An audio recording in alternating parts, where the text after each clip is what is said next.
नमस्कार दोस्तों, हमारे यूट्यूब चैनल में आपका स्वागत है। आज हम बहुत ही प्यारा औशानी माता की कथा सुनाएंगे। बोलो औशानी माता की जय। एक घर में नंद और भौजाई रहती थी।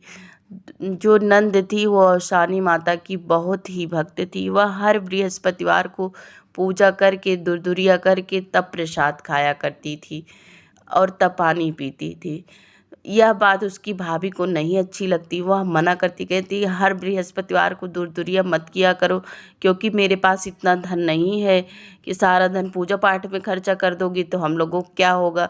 तो वो नहीं मानती थी, फिर भी पूजा करती थी। उसकी भाभी ने उससे तंग आकर कहा उसके भाई से कि इसके लिए कोई गरीब लड़का देखो और इसकी शादी कर दो। जब खाने को नहीं मिलेगा तो क्या पूजा पाठ करेगी ये।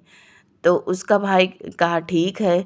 तो वो अपनी बहन के लिए लड़का खोजने निकल पड़ा और रास्ते में जहाँ जाता उसे कोई इतना गरीब दिखता ही नहीं। जाते जाते जंगल में पहुँचा। वहाँ एक लकड़हारा लकड़ी काट रहा था।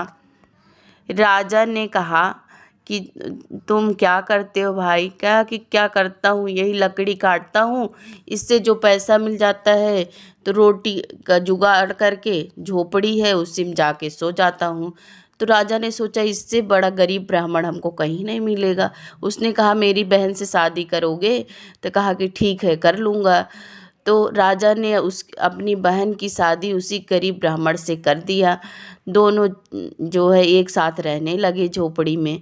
तो वो जंगल लकड़ी काट के लाता और उसे बेचता बाजार में, जो पैसे मिलते उसी से अपना गुजारा करता। तो एक दिन दोनों लोग लकड़ी काटने जंगल में चले गए। बृहस्पतिवार का दिन था। तो उसकी पत्नी रोने लगी, वहीं जंगल में बैठ के खूब रो रही है, खूब रो रही है। तो एक औसानी माता बुढ़िया का भेष बना के आई। कही बेटी तुम क्यों रो रही हो, तुमको क्या कष्ट है।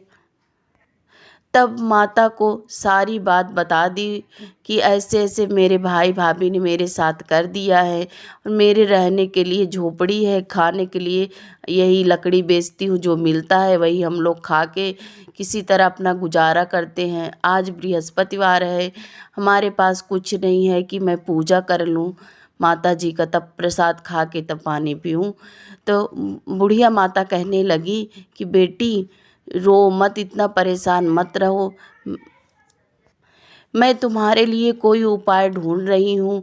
तब बुढ़िया ने मिट्टी का जो था ढेला उसे लाके उसको दिया और कहने लगी कि जाओ आज सोना और चारों कोने में, अपनी झोपड़ी के चारों कोने पे इसको रख देना। मिट्टी का ढेला चारों तरफ उसने रख दिया और सो गई। सुबह उठते ही उसके घर महल जैसा बन गया और हाथी घोड़े, रहने के खाने की सारी चीज़ें उसके पास हो गई। वो बहुत धनवान हो गई। तब उसने दुरदुरिया हर बृहस्पतिवार को दुरदुरिया करती और खुशी खुशी रहने लगी। तो एक दिन उसकी भाभी को अपनी नंद की याद आई। उसने कहा कि जाओ देखो क्या हाल है, अब दुरदुरिया उर्दुरिया चबवाती है कि नहीं, यहाँ तो बहुत पूजा पाठ करती थी। तो उसका भाई कहने लगा हाँ बहुत दिन हो गया, चलो खबर ले आते हैं कि कैसी है मेरी बहन। जब उसका भाई आया तो उसी दिन बृहस्पतिवार का दिन था। वह सुहागनों को बुलाकर आंगन में पूजा कर रही थी। इतने में उसका भाई आया। बाहर से नौकर चाकर आके बोले कि महारानी महारानी तुम्हारा भाई आया है। तो कहने लगी कि ठीक है, पूजा खत्म, बाहर बैठाओ, पूजा ख़त्म हो जाएगी तब मैं अपने भाई से मिलूँगी। पूजा ख़त्म होने के बाद वह गई, प्रसाद दिया औशानी माता का, अपने भाई से मिली। तो उसके भाई ने देखकर कहा कि बताओ मैंने तुमको कैसे गरीब ब्राह्मण के घर किया था, ये कैसे चमत्कार हो गया, तुम इतने बड़े महल में रहने लगी, दास दासी हो गए तुम्हारे पास और हर सुख सुविधा हो गई, क्या किया बहन तूने ऐसा। तब उसकी बहन ने सारी वृतांत बताया कि मैं ऐसे जंगल में रो रही थी। एक बुढ़िया माता आई, कहने लगी बेटी क्यों रो रही है। तो मैंने कहा कि मेरे पास खाने के लिए कुछ नहीं, तो उन्होंने हमें मिट्टी का ढेला दिया, वही मैं अपने घर में रख दी, उसी चमत्कार है मेरे घर में। सब कुछ हो गया। तब उसके भाई ने उससे क्षमा मांगी, कहा कि बहन मुझे माफ़ कर दो।